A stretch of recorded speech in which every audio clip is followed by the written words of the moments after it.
Gálatas, capítulo 1. Eu, Paulo, escrevo essa carta. Eu que fui chamado para ser apóstolo, não por pessoas ou por meio de uma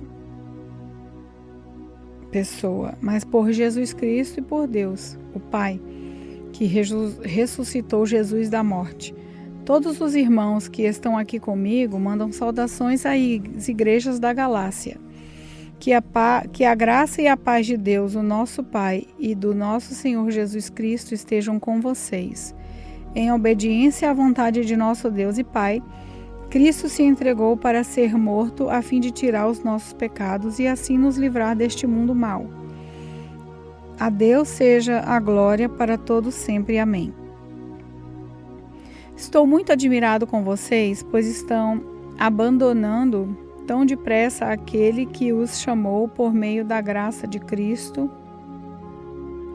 e estão aceitando outro evangelho. Na verdade, não existe outro evangelho, porém eu falo assim porque há algumas pessoas que estão perturbando vocês, querem mudar o evangelho de Cristo. Mas se alguém, mesmo que sejamos nós ou um anjo do céu, anunciar a vocês um evangelho diferente daquele que temos anunciado, que seja amaldiçoado. Pois já dissemos antes e repetimos, se alguém anunciar um evangelho diferente daquele que vocês aceitaram, que essa pessoa seja amaldiçoada. Por acaso eu procuro a aprovação das pessoas? Não. O que eu quero é a aprovação de Deus. Será que agora estou querendo agradar as pessoas? Se tivesse, eu não seria servo de Cristo. Meus irmãos, eu afirmo a vocês que o evangelho que eu anuncio não é uma invenção humana. Eu não recebi de ninguém, e ninguém o ensinou a mim, pois o próprio Jesus Cristo que me revelou. Vocês ouviram falar de como eu costumava agir quando praticava a religião dos judeus. Sabem como eu perseguia sem dó nem piedade a igreja de Deus e fazia tudo para destruí-la. Quando praticava essa religião, eu estava mais adiantado do que a maioria dos meus patrícios da minha idade e seguia com mais zelo do que eles as tradições dos meus antepassados. Porém, Deus, na sua graça, me escolheu antes mesmo de eu nasci e me chamou para servi-lo. E quando ele resolveu revelar para mim o seu filho, a fim de que eu anunciasse aos não-judeus a boa notícia a respeito dele, eu não fui pedir conselhos a ninguém. E também não fui até Jerusalém para falar com aqueles que eram apóstolos antes de mim. Pelo contrário, fui para a região da Arábia e depois voltei para Damasco. 3 anos depois, fui até Jerusalém para pedir informações a Pedro e fiquei 2 semanas com ele. E não falei com nenhum outro apóstolo, a não ser com Tiago, irmão do Senhor. O que eu escrevo a vocês é verdade. Deus sabe que não estou mentindo. Depois fui para as regiões da Síria e da Cilícia. Durante esse tempo, as pessoas das igrejas da Judéia não me conheciam pessoalmente. Elas somente tinham ouvido o que os outros diziam. Aquele que antes nos perseguia está anunciando agora a fé que no passado tentava destruir. E louvaram a Deus por minha causa. Gálatas, capítulo 2. 14 anos depois, eu voltei para Jerusalém com Barnabé e levei Tito comigo. Voltou para lá porque Deus me revelou que eu devia fazer isso. Ali, numa reunião particular com os líderes da igreja, eu expliquei a eles a mensagem do evangelho que anuncio aos não-judeus. Eu não queria que o trabalho que tinha feito e estava fazendo fosse um trabalho perdido. Tito estava comigo, mas ele não foi obrigado a circuncidar-se, embora ele não seja judeu. Porém, alguns tinham se juntado ao nosso grupo fazendo de conta que eram irmãos na fé e queriam circuncidá-lo.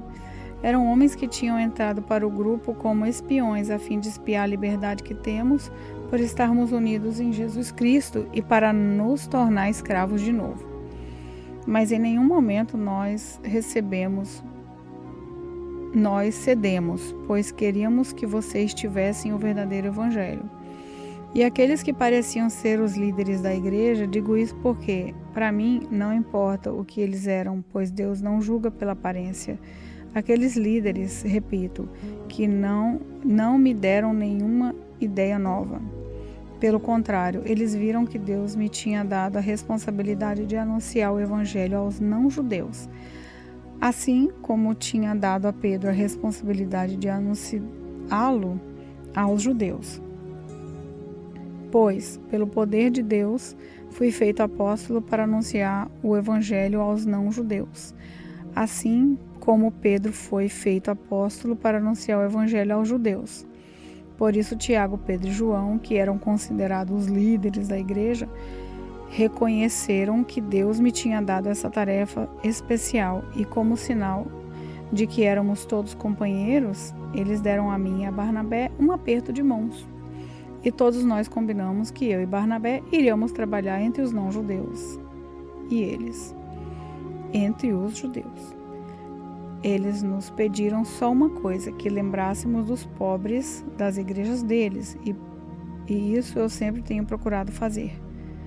Porém, quando Pedro veio para Antioquia da Síria, eu fiquei contra ele em público, porque ele estava completamente errado. De fato, antes de chegarem ali, alguns homens mandados por Pedro tomava refeições com os irmãos não-judeus, mas depois que aqueles homens chegaram, ele não queria mais tomar refeições com os não-judeus porque tinha medo de que eram a favor de circuncidar os não-judeus. E também os outros irmãos judeus começaram a agir como hipócritas, no mesmo modo que Pedro, e até Barnabé deixou de se levar pela hipocrisia deles. Quando vi que eles não estavam agindo direito, de acordo com a verdade do Evangelho, eu disse a Pedro na presença de todos: você é judeu, mas não está vivendo como judeu, e sim como não-judeu. Então, como é que você quer obrigar os não-judeus a viverem como judeus? De fato, o fato é que nós somos judeus de nascimento e não pecadores não-judeus, como eles são chamados. Mas sabemos que todos são aceitos por Deus somente pela fé em Jesus Cristo e não por fazerem o que a lei manda. Assim, nós também temos crido em Jesus Cristo a fim de sermos aceitos por Deus pela nossa fé em Cristo e não por fazermos o que a lei manda, pois ninguém é aceito por Deus por fazer o que a lei manda. Ao procurarmos ser aceitos por Deus por estarmos unidos com Jesus Cristo, fica claro que somos pecadores, como os não-judeus. Mas será que isso quer dizer que Cristo trabalha em favor do pecado? Claro que não. Se eu, depois de ter destruído a lei, começar a construí-la de novo por meio de ser aceito por Deus, aí sim, fica claro que eu havia quebrado a lei. Pois, quanto à lei, estou morto pela própria lei, a fim de viver para Deus. Eu fui morto com Cristo na cruz. Assim, já não sou eu quem vive, mas Cristo é quem vive em mim. E esta vida que vivo agora, eu a vivo pela fé no Filho de Deus, que me amou e se deu a si mesmo por mim. Eu me recuso a rejeitar a graça de Deus, pois, se é por meio da lei que as pessoas são aceitas por Deus, então a morte de Cristo não adiantou nada. Gálatas capítulo 3. Ó Gálatas sem juízo, quem foi que enfeitiçou vocês? Na minha pregação a vocês, eu fiz uma descrição perfeita da morte de Jesus Cristo na cruz. Por assim dizer, vocês viram Jesus na cruz. Respondam somente isso. Vocês receberam o Espírito de Deus por terem feito o que a lei manda ou por terem ouvido a mensagem do Evangelho e terem crido nela? Como é que vocês podem ter tão pouco juízo? Vocês começaram a sua vida cristã pelo poder do Espírito de Deus e agora querem ir até o fim delas pelas suas próprias forças? Será que as coisas pelas quais vocês passaram não serviram para nada? Não é possível. Será que, quando Deus dá o seu Espírito e faz milagres entre vocês, é porque vocês fazem o que a lei manda? Não será que é porque vocês ouviram a mensagem e creram nela? Lembrem do que as Escrituras Sagradas dizem a respeito de Abraão. Ele creu em Deus e por isso Deus o aceitou. Portanto, vocês devem saber que os verdadeiros descendentes de Abraão são os que têm fé. Antes que isso acontecesse, as Escrituras viram que Deus ia aceitar os não-judeus por meio da fé. Por isso, antes de chegar o tempo, elas anunciaram a boa notícia a Abraão, dizendo: por meio de você, Deus abençoará todos os povos. Abraão creu e foi abençoado. Portanto, todos os que creem são abençoados como ele foi.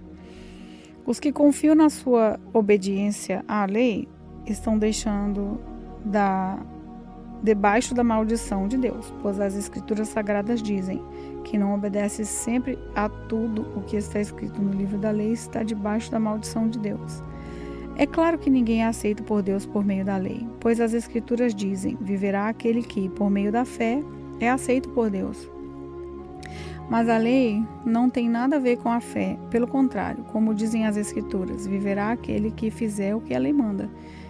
Porém, Cristo, tornando-se maldição por nós, nos livrou da maldição imposta pela lei, como dizem as Escrituras: maldito todo aquele que for pendurado numa cruz.